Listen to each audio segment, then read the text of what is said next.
What's up, everyone? Now, Paul Ryan decided to come out with a statement congratulating President-elect, get used to it, fucking liberals, President-elect Donald Trump on his victory on what was, in his words, an enormous political feat. I imagine, he's trying to be very nice to Trump right now because he really didn't expect him to fucking win. I think, this all stems from the fact that Paul Ryan is a little bit miffed that Donald Trump has now become the new de facto face of the Republican Party. It's something that, if you remember, way back in early 2015, that was something that Paul Ryan was kind of slated to be. He was kind of being put forward as the new face of conservatism. And I think he probably had ambitions to run on his own in a future election. Obviously didn't fucking happen. So he's trying to, play nice now because he knows that, he put all his fucking, he put all his eggs in the basket, that Clinton was going to take it. Didn't happen. So now he's got to deal with President-elect Donald Trump. I think the guy's a fucking snake. I don't have any fucking respect for this dude. This guy, keep in mind, he's one of the first people who led the fucking rats as they abandoned Trump when that stupid fucking tape came out and everyone was clutching their pearls and pretending it was a big fucking deal. I'm sorry, but if you think like grab her by the pussy is harsh, and I pick up your phone and I see anything, anything other than like the Teletubbies theme song, I'm completely invalidating everything you have to say about Donald Trump and his fucking humor, which he had thought he was in, private company when he was talking about that stuff. He was making those jokes, harmless fucking jokes. People, get over it. But people are still fucking apparently mad at it, trying to claim it's sexual assault. And the reason I bring that up is because Paul Ryan, which was one of the first people to denounce Trump and back off support from him. A day before the election, he was on this guy's radio show, apparently. This Never Trumper. Probably a fucking stooge. Probably paid there by some fucking special interest. No proof of that. Just, it's still the year of the conspirators, so I'd love to see if I could prove it. But yeah, Paul Ryan's trying to snuggle up to Donald Trump now. He's trying to make himself seem like, hey, we're willing to work with you. We've got a united Republican government. Don't trust this fucker. Don't trust him as far as you can throw him. He needs to get removed from House Speaker, effective immediately, as soon as they can. I'm fucking annoyed. The two worst things about election night was that Ryan kept his seat and John McCain still fucking hasn't gone home. The dude's a fucking skeleton. He needs to get the fuck out of there. Fucking neocon warhawk asshole. Wish he'd leave too. So yeah, those are the only bad news. That's the only bad news for me that I got Tuesday. But yeah, so I think you're going to see a lot of this in the near future. You're going to have a lot of people who were on the Never Trump movement, who were who were conservatives, you could call them. Who, when it was clear that they were, we really could have used their support, these fair weather conservatives, they backed the fuck off, they tried to save their own hides, they cuck themselves to the left, they play by the left's rules when it comes to the media, constantly apologizing for everything. I wouldn't trust any of these people. You're going to see a lot of them, because a lot of them, again, probably like the media, like I mentioned in my last video, did not expect Donald Trump to win. So now they're all going to try to fucking save face and try to recover whatever public image, whatever amount of their public image that they can by making up and kissing up to Donald. I hope it doesn't work. I hope people see through this shit because, a lot of these politics, like the greater populist movement, we took control of the White House. Like, that's true. And we should be happy about that. It's a huge fucking watershed accomplishment. We're no longer the outsiders. We now have our foot in the most powerful single office in the world.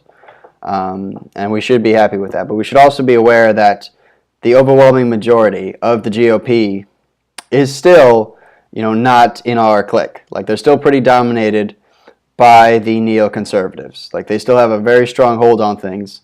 They've got very little in terms of public support, but a huge amount of material support in terms of institutions, in terms of think tanks, and in terms of politicians. And a lot of these people are just going to have to be voted out.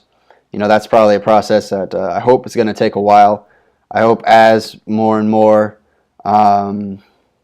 as people start to become a bit more comfortable with Trump's, nativistic, paleo-conservative vision for the GOP, as people become more concerned about it, I'm hoping a lot of these Republican politicians are going to be outed for the war hawks that they are, for the corporatists that they are. I sincerely hope a lot of them do not make it through this midterm. I hope a lot of challengers rise to replace them, and hopefully a lot of them just fucking go home because they have term limits. I don't know how Donald's going to get that passed, because Congress is not going to very easily vote for the limitations of their own power. I don't see that very likely. In fact, I think you probably need to have a constitutional amendment, which is a pretty difficult process. You have to get a shit ton of states or a lot of support in the federal government to do it. I'm probably summarizing really crudely there. I don't remember all the details. I had to get an amendment added. But yeah, they're going to start groveling towards Donald Trump now because they're desperate to recover their appeal. It's been proven now firmly and utterly that, before it was just proven that the Republican base, or conservative base at least, and right-leaning independents like myself, rejected the neoconservative, platform, and wanted to move more towards a populist or a nationalist attitude towards government.